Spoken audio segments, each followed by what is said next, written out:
A man known as the captain led my father into a small room. I quickly followed behind my dad. The captain, who was smiling gently just moments ago, now looked stern. He stared at both of us, clearly displeased.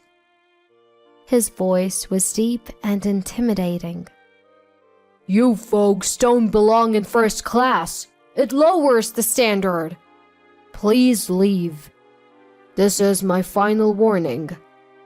Please prepare 3 seats in first class for us." My unyielding father's words made the captain's face turn pale as he called his company for confirmation. "We'll prepare your seats right away. I'm deeply sorry for the inconvenience." Turning to that voice, I saw the captain apologizing profusely. What's the true identity of my gentle, helpful father that was revealed during his retirement celebration? My name's Belle. While my friends are getting married one after another, I'm enjoying my life. I'm planning to relax at my parents' house during the summer break. By the way, I heard Mary is expecting her second child. Really? How old is her first one? I think she just had the baby recently. Time flies, huh? When are you planning on it, Belle? Someday. Just to make sure you don't rush and end up with the wrong person. Think it through. Even though my parents' house isn't far from my apartment, I've been less eager to visit over the years. Whenever casual conversations turn to marriage and kids, I feel a bit left out. I know my parents mean well and they know I love kids. My dad is retiring at the end of the year. He's always hoped to see his grandkids while he's still healthy, but it seemed that won't be happening anytime soon. Growing up, we moved a lot because of my dad's job. I've always been good with people, but not so good at showing vulnerability. My mom used to tell me to be someone who can help others. I took that to heart, and now I'm the go-to person at work and in my personal life. This made me appear strong, and while men rely on me, they don't often see me romantically. I might be the typical I can live on my own type you see in comics. Where's Dad? He went out shopping.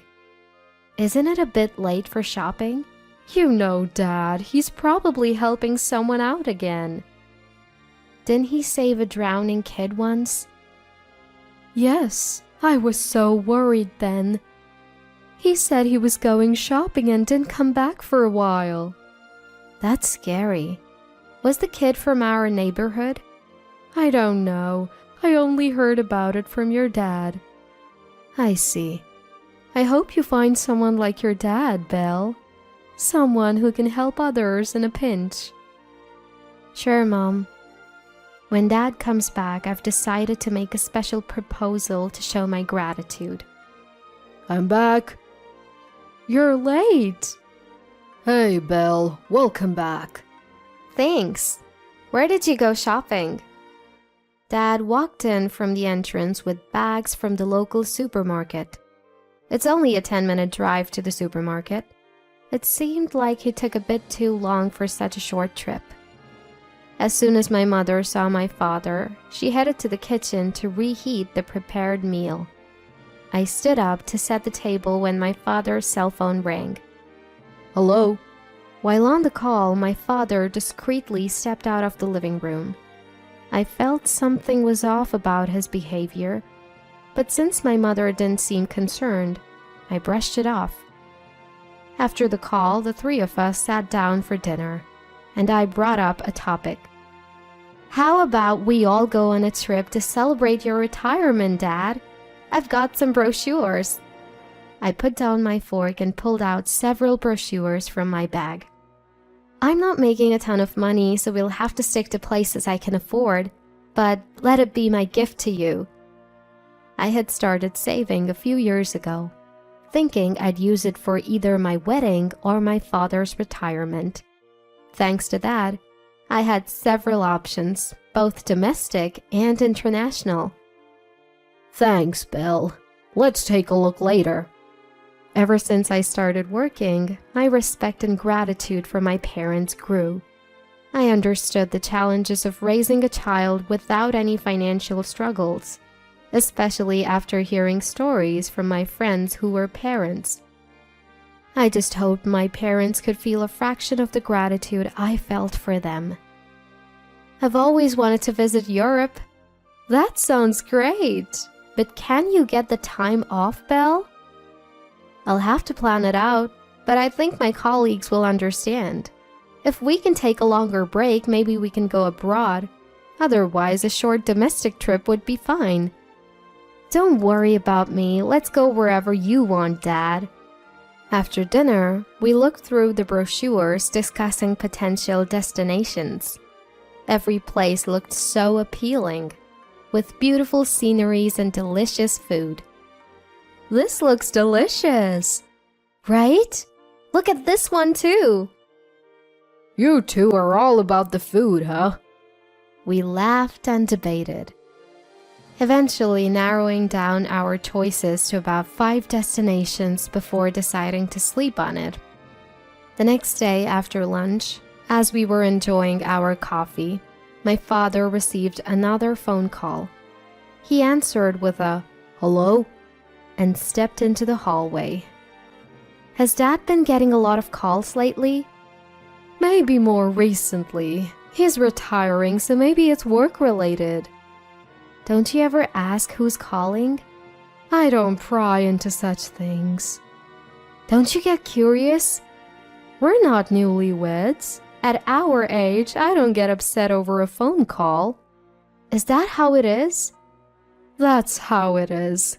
It's fine. If something comes up, we'll deal with it then. My mother's calm response was reassuring, but I still felt uneasy. As we were discussing this, my father finished his call and returned. Who was on the phone? Oh, just someone. Someone you can't tell us about? Actually, I was thinking, what if we splurge on hotels and meals but save on flights? What do you think? That sounds good, but where can we find affordable flights? I've got a lead on some good deals. Can you trust me with it? Of course. Sounds good. Right, Belle? Yeah, sounds great. Thanks, Dad. I wasn't entirely convinced, but since my mother wasn't concerned, I decided not to press the issue. I resolved not to question my father's actions any further. The next day, we settled on an international destination and began considering potential dates. At my workplace, vacations are scheduled in rotation. When I proposed the dates to my colleagues, they quickly agreed. When it came time to book, my parents expressed a wish to save my money for the future. So, we agreed that I would pay a bit more than half of the trip's cost. However, my father insisted on handling the flight arrangements, including payment. Time flew as we prepared our passports, packed our suitcases, and researched our destination. Finally, the day before our trip, I left work a bit early and returned to my parents' house. Oh, look at the time! Hearing this, my mother headed to the kitchen to prepare dinner. My father, seemingly following her lead, headed straight for the front door. Where are you off to, Dad? Just a quick errand. Will you be back by dinner? Yeah, I'll be quick. Be right back. Where did Dad go? I'm not sure. He didn't mention anything about going out today. What should we have for dinner? My mother began preparing dinner, and my unease about my father's behavior grew. However, he returned in about an hour. Where were you? Oh, just out. You've been acting strange lately. What's going on? I'll tell you later. Don't worry about it. My suspicions grew. But with our celebratory trip starting tomorrow, I didn't want to cause any tension. I decided to prioritize enjoying the trip. On the day of the trip, while my father exchanged our tickets, my mother and I headed to the baggage drop. "I'll be right back. Need to use the restroom." "Got it. We'll wait here." As I walked to the check-in counter, I spotted my father. He looked tense, seemingly in a disagreement with an airline employee. "We made a reservation." "I'm sorry, but we don't have any record of it." "Just find us 3 seats." "I'm truly sorry, but we don't have any available seats." "That can't be right. There were seats available when I checked yesterday." "I understand your frustration, but we don't have any seats." "This is unacceptable. Please find a solution." My usually calm father was raising his voice. Suddenly, a tall, tanned man approached. He signaled to the staff and then addressed my father. "Excuse me, sir. "The captain." What seems to be the problem?" "We made a reservation, but they are saying it's not in the system. Plus, they're claiming there are no available seats. I even received a confirmation call about the reservation." "I understand. Could you please come with me?" The man referred to as the captain gestured to a door on the wall. I quickly followed my father. Once inside the small room, the captain's previously friendly demeanor changed. He looked at my father and me with a displeased expression. His voice was deep and intimidating. "You made a reservation to first class, correct?" "Yes, that's right. So if there were available seats in first class, there should have been at least 3 available, right?" "Do you even know what first class means? It's not for people dressed like you. Don't you get it?" "Is this how your airline trains its staff? To judge people by their appearance? It's impressive that a captain would come out and insult a customer like this." "I don't care about that. Having someone dressed as shabbily as you in first class would lower our standards. Please leave." We hadn't been told we'd be flying first class, and given the long flight, we had dressed for comfort. Still, the captain's words angered me. "This is your last warning. Prepare 3 seats in first class. If you don't, this might be your last flight." My usually calm father spoke with such authority. It took me by surprise.